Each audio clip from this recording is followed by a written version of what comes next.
Excellent. Hey! No, dude! Please Just leave me alone! Just leave me alone! Okay. What are you doing? What are you doing? I'm going to make you fall. No! Okay, I'll tell you anything. Just don't hurt me.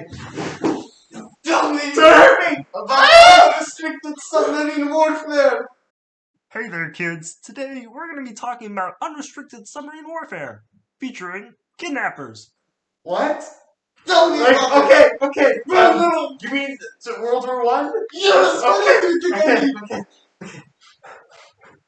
Make it detailed. I need an A. Okay. Oh, okay.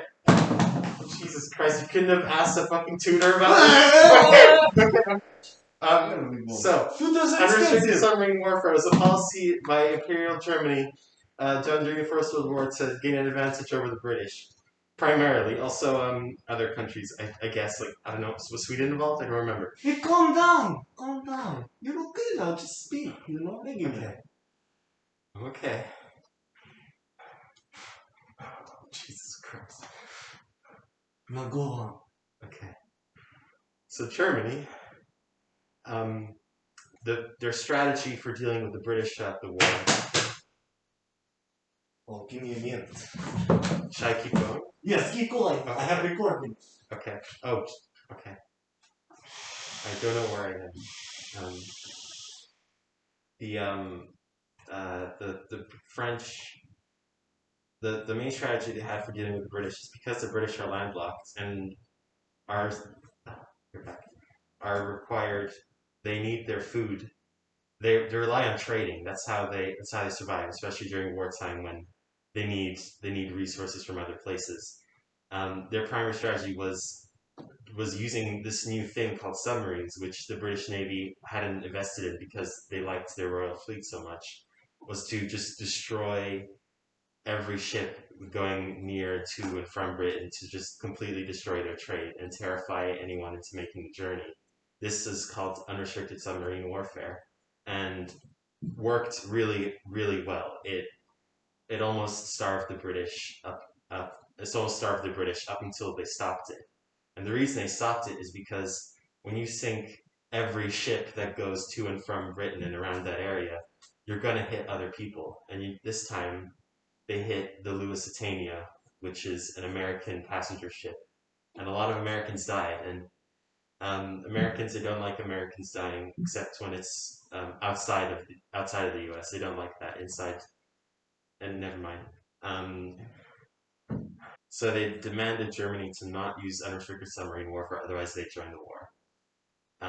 They complied because the U.S. joining would destroy it, would make them lose, because as much as they were trying to starve out the British using this, having the U.S. is like adding a whole new enemy rather than a boost of supplies, which is what the British could do.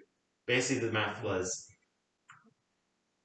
if we do the unrestricted submarine warfare, the British will probably starve, but will also have an entirely new enemy, an industrial powerhouse overseas.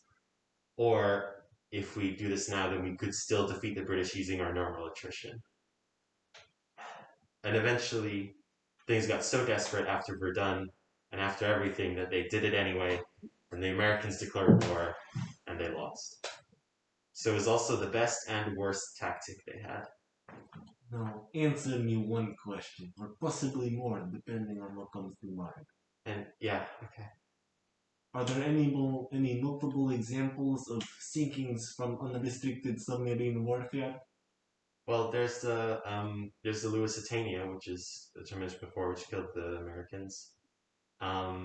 There's not specific instances, but there are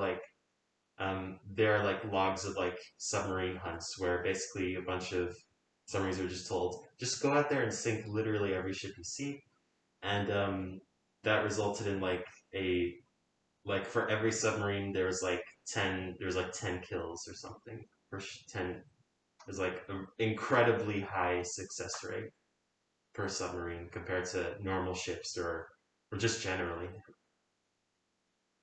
Does that answer your question? That does answer my question. Okay, a few more. I need to get an A, remember? Yeah. Last time I got F minus. Is that even possible? Okay. I don't know. Hey, don't say anything extra. I just need these specific talking points. Okay. Yeah. Another question. The reaction from the American Republic to submarine warfare, was that used as propaganda or? Oh yeah, big propaganda was a big part of it during all this. The British actually they owned the telecommunications network across the the Atlantic telecommunications network.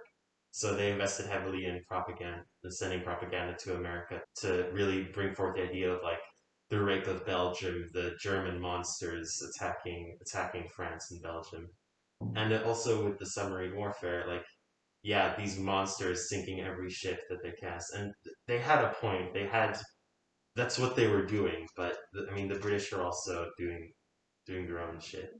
So yeah, the British control telecommunication network propagandized a lot of it, and the facts America was neutral for a long time. At the start of the war, it wasn't actually sure which side they were supporting. Like there were a fair amount of German Americans who were like, oh yeah, well, Kaiser, sure, or maybe Kaiser, yeah, I don't know. Um, yeah, so propaganda. And what happened to those German Americans later on? They got a lot of them got arrested for being sympathetic, See. much like the Japanese Americans in World War II. Yeah. Probably not as bad. I don't think they were camps they were put in, but like they were like there's like hatred against them because like oh well you're on the Kaiser's side you fucking bootlicker. Well, I thank you for giving me this information. It will be very useful, my essay. I hope it is. Now, return back where you came from. What? I'll let you go. I'm Yes, of course. It's just vacuum cleaning. What do you expect me to do? what? Oh. Anyway, leave now. Go. Ah!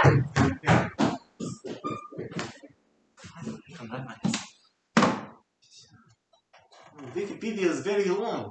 Information am I supposed to get from that? Yippee-ki-yay.